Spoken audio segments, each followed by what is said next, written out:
اچھا میری بہنیں، ہماری آنٹیاں آج اگر مجھے معلوم ہے مجھ سے ناراض ہوں گی کہ تم کون کون سی معاملات جو ہے وہ نکال کے لا رہی ہو، اور ہمارے بڑے بوڑھیاں جو کہتی تھیں یا کہا کرتے تھے وہ کیا غلط تھے.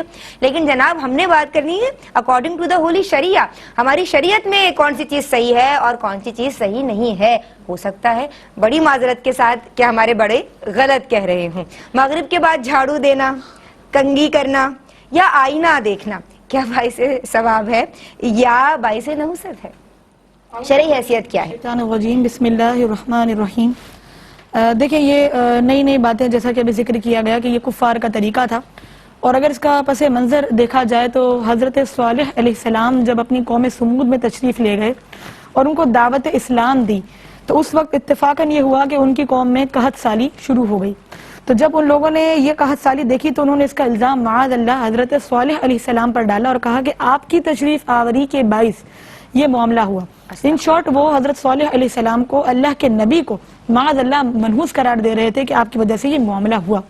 جب یہ معاملہ اللہ عز و جل نے ملاحظہ فرمایا تو اللہ عز و جل نے آیت نازل فرمائی اور حضرت صالح نے ان کو یہ بات کہی کہ طائرکم عندکم عند اللہ، کہ طائرکم عند اللہ مطلب کہ یہ جو نحوستیں ہیں یا یہ جو جن کو تم نحوس مان رہے ہو یہ اللہ کی طرف سے تمہارے کفر کے سبب تمہاری طرف آئی ہیں. اچھا تو ہمیں یہ بتا دیا گیا، شریعت نے تصور دیا کہ منحوس ہونے کا، کسی چیز کو نحس قرار دینے کا یہ تصور شریعت اسلامیہ کی طرف سے تو بالکل نہیں آیا. پھر جب یہ آتا ہے مغرب کے بعد جھاڑو دینا یا کنگھی کرنا یا آئینہ دیکھنا، اور اس کو باقاعدہ تنگی کے اسباب میں شمار کیا جاتا ہے کہ اگر کسی نے ایسا کیا تو اس کے گھر میں تنگی رزق ہو جائے گی. اچھا سوال یہ پیدا ہوتا ہے کہ یہ تو باہر کے ممالک اگر آپ دیکھیں تو وہاں پر تو یہی معاملہ ہوتا ہے کہ صفائی ستھرائی رات کے ٹائم کی جاتی ہے، اور اگر دیکھا جائے تو وہ ترقی پذیر مملکت میں شمار ہوتے ہیں اور وہ ترقی یافتہ ملک کہلاتے ہیں. تو کیا بات ہے کہ وہاں صفائیاں رات میں ہوتی ہیں مگر ترقی پھر بھی وہاں پر زیادہ ہے. تو مطلب یہ ہوا کہ یہ ہمارے ذہن کا فطور ہے کہ ہم اس کو جو ہے وہ اس کے اندر شمار کرتے ہیں. بڑی معذرت پھر کرتی چلوں انہی خواتین کے لیے کہ جو اس کو شروع سے دین کا حصہ مانتی چلی آئی ہیں، بلکہ اگر شریعت اسلامیہ دیکھی جائے تو وہ تو ہمیں صفائی ستھرائی اور نظافت کا حکم دیتی ہے. تصور کریں کہ کسی کے گھر میں مغرب کے بعد مہمان آئے اور مہمانوں کی وجہ سے جو گندگی وغیرہ پھیلی اور سب کے جانے کے بعد آپ اپنے گھر والوں سے کہیں کہ یہاں صفائی نہ کریں، یہ تنگی شمار کی جائے گی تو پھر آپ کیا گھر کو ایسا گندہ رہنے دیں گے؟ تو ایک چیز صریح نص سے ثابت ہے، نبی کریم کی حدیث ہے کہ صفائی ستھرائی ایمان کا حصہ ہے، نصف ایمان ہے. تو آپ اس حدیث کو چھوڑ کر، اس جو قطعی طور پہ ثابت ہے اس کو چھوڑ کر صرف توہم پرستی کی بنیاد پر کہ آپ نے گھر کو گندا اور بدبودار رہنے دیں گے تو پھر اس وقت پھر کون سی دلیل آپ کے کام آئے گی؟ تو اسی لیے بہتر ہے کہ ان چیزوں کو اصل نہ مانا جائے. اور دوسری بات یہ کہ جو چیز اصل میں تنگی رزق کا سبب بنتی ہے اس کی طرف ہم توجہ نہیں کرتے.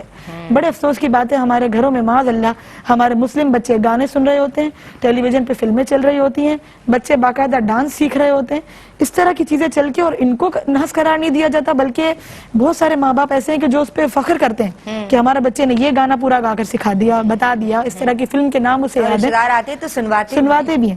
تو یہ تو باقاعدہ ڈیمو کر کے آپ دکھا رہے ہیں کہ جو اصل میں آپ کے گھر میں تنگی رزق کا سبب بنتی ہے، نماز سے دوری رزق کو ختم کرتی ہے اور رشتہ داروں سے قطع تعلقی جو ہے وہ رزق میں تنگی کا سبب بنتی ہے. کسی کی دل آزاری کرنا تنگی رزق کا سبب بنتی ہے، اس کی طرف سوچیں. اللہ تعالیٰ کی ذات مؤثر حقیقی ہے. اللہ تعالیٰ اگر کسی چیز کے اندر نفع پیدا کرنا چاہے تو چاہے وہ چیز اصل کے اعتبار سے نقصان پہنچانے والی ہو مگر وہ آپ کو نفع دے گی. اور اللہ تعالیٰ کسی چیز میں اگر ضرر پیدا کرنا چاہے تو چاہے اس چیز کے اندر ہمیشہ فائدہ دینا اس کی فطرت ہو لیکن وہ آپ کے لیے نقصان دہ ہوگی. تو معلوم ہوا کہ اللہ کی ذات مؤثر حقیقی ہے. وہ جو بنائی ہوئی چیزیں ہیں جن کو آپ دیکھ کر نحس یا فائدہ مند قرار دیتے ہیں ان کا اصل میں کوئی شریعت ہمیں تصور نہیں دیتی. اللہ تعالیٰ سے دعا کرتے ہیں کہ اس پروگرام کے توسط سے ہم صحیح دین جو پہنچا رہے ہیں وہ لوگوں کی عقل و شعور میں داخل ہو جائے اور ہماری مسلمان حضرات بالخصوص ہماری خواتین اس توہم پرستی سے باہر نکل سکیں. ماشاء اللہ ہماری عالمہ افق مزمل کی بھی گفتگو میں بہت سارے پیغامات پنہا تھے اور عیاں بھی ماشاء اللہ آپ نے اپنے بھرپور انداز میں کیے ہیں. سیکھنے کی اور سمجھنے کی ضرورت ہے اور غلطیوں کا اعادہ کیا جائے یہ ضروری تو نہیں.